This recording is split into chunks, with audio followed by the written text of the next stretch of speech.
আজকে আপনারা দেখতেছেন ডিবি অফিসে হারুনের তথাকথিত আমরা যেটাকে মজা করে অনেকে ভাতের হোটেল বলে, সেখানে আমাদের ভাইদেরকে নিয়ে যাওয়া হয়েছে।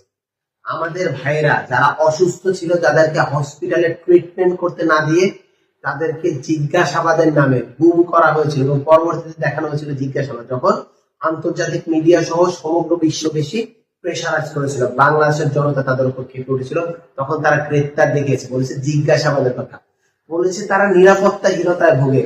তারা নিরাপত্তাহীনতায় কাদের জন্য ভোগে, কাদের ক্ষেত্রে ভোগে? আপনাদের জন্য।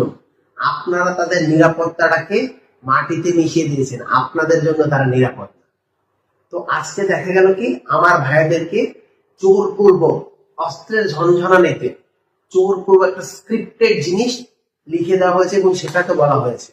দেখুন, আমার ভাইরা স্পষ্ট করে বলে গিয়েছিল আন্দোলন চলবে, যে মাঠে থাকবে সেই আন্দোলনের লিডার।